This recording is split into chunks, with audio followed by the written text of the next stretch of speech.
শেখ হাসিনার বিরুদ্ধে শেখ হাসিনা সহ তিনজনের বিরুদ্ধে যে মানবতা বিরোধী অপরাধের মামলা চলমান আছে। জুলাই অভ্যুত্থান চলাকালীন সময়ে বাংলাদেশে যে গণহত্যা চালানো হয়েছিল, মানবতা বিরোধী অপরাধ করা হয়েছিল, সেই মামলার দীর্ঘ প্রক্রিয়া শেষে, সাক্ষ্য গ্রহণ শেষে আজকে যুক্তিতর্ক উপস্থাপন শুরু হয়েছে। আমরা যুক্তিতর্ক উপস্থাপন শুরু করেছি এবং আজকের যুক্তিতর্ক উপস্থাপনের মধ্যে বিগত আওয়ামী লীগ সরকারের সময়কার যে রাজনৈতিক প্রেক্ষাপট, তারা কীভাবে স্বৈরশাসক হয়ে উঠেছিল এবং তার আগের আমলে স্বাধীনতা উত্তর বাংলাদেশে আওয়ামী লীগ কীভাবে দুঃশাসন অপশাসন চালিয়েছিল, সেই প্রেক্ষাপটগুলো আমরা তুলে আনছি। কারণ এই মামলার পটভূমি, এই মামলায় অপরাধী হয়ে ওঠার পেছনের যে কারণগুলো, সেগুলো এই মামলায় অনেক গুরুত্বপূর্ণ বিষয় বলে আমরা সেগুলো তুলে ধরার চেষ্টা করছি। এবং এই পটভূমির বর্ণনার পরে আমরা ক্রমান্বয়ে সাক্ষ্য প্রমাণ যেগুলো উপস্থাপিত হয়েছে সেগুলো বিশ্লেষণের দিকে যাব এবং আমাদের দিক থেকে আমাদের আইনের যে সমস্ত ব্যাখ্যা আছে, সাক্ষ্য প্রমাণের আলোকে আসামিদের অপরাধ প্রমাণের যতটুকু বিষয় আছে সেগুলো আমরা তুলে ধরব এবং আমাদের যুক্তিতর্ক শেষ হওয়ার পরে ডিফেন্সের যিনি লয়ার আছেন তিনি তার যুক্তিতর্ক উপস্থাপন করবেন এবং এরপরে মামলাটি নিষ্পত্তির দিকে ধাবিত হবে ইনশাল্লাহ। আমরা এই যে জুলাই অভ্যুত্থানের গণহত্যার পেছনে এই রাষ্ট্রের যে স্বৈর শাসকের কী চেহারাটা ছিল, তারা কিভাবে বাংলাদেশকে একটা গুম এবং খুনের স্বর্গরাজ্যে পরিণত করেছিলেন, তারা কিভাবে নির্বাচন ব্যবস্থাকে ধ্বংস করেছিলেন, এই সমস্ত বিষয়গুলো তুলে ধরেছি। তার অন্যান্য যে সহযোগী যারা ছিলেন ক্যাবিনেটে, বিভিন্ন প্রশাসনের বিভিন্ন জায়গা, তাদের মাধ্যমে এই কাজগুলো যে করা হয়েছে একটা সিস্টেমের আওতায় এবং এটাকে একটা কালচারে পরিণত করা হয়েছিল, সেই প্রেক্ষাপটগুলো আমরা বর্ণনা করেছি। এবং এই বর্ণনাগুলো এই মামলার অপরাধীদের অপরাধ প্রমাণের ক্ষেত্রে অসম্ভব গুরুত্বপূর্ণ।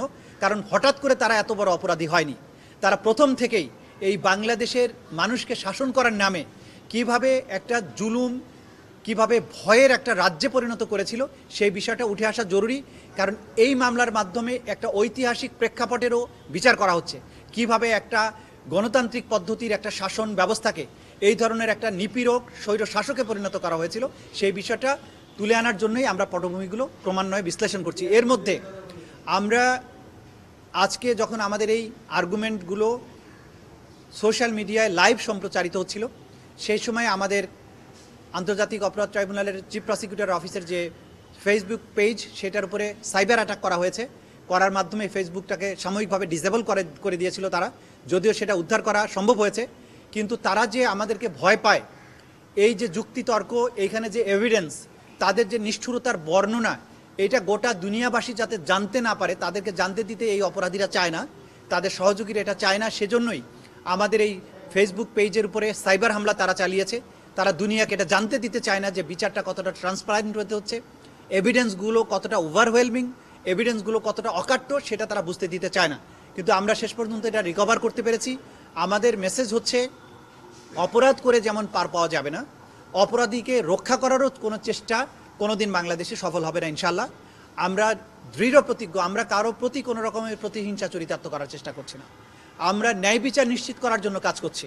কোনো ব্যক্তির ব্যাপারে আমাদের কোনো বিদ্বেষ নেই, কিন্তু এই রাষ্ট্রে, এই জনপদে, এই দেশের মানুষের উপরে যে নিষ্ঠুরতা, যে গণহত্যা চালানো হয়েছে, তার বিচার হতে হবে এই রাষ্ট্রকে নিরাপদ রাখার স্বার্থে, আগামী প্রজন্মকে বাংলাদেশে নিরাপদে বসবাসের সুযোগ দিতে, এই দেশকে একটা প্রসপ্যারাস একটা রাষ্ট্রে পরিণত করে আগামী বিশ্বে বাংলাদেশ একটা গুরুত্বপূর্ণ জায়গায় পৌঁছুক, সেরকম একটা রাষ্ট্রে গর্ব করার মতো একটা রাষ্ট্র যাতে আমরা প্রতিষ্ঠিত করতে পারি। সেই কারণে কোনো অপরাধের বিচারহীন যাতে না থাকে, কোনো অপরাধী অপরাধ করে সমাজের দম্ভ পরে যাতে বিচরণ করতে না পারে, সেরকম পরিবেশ তৈরি করার স্বার্থেই ন্যায় বিচার, সেটা আমরা এনশিওর করার চেষ্টা করব।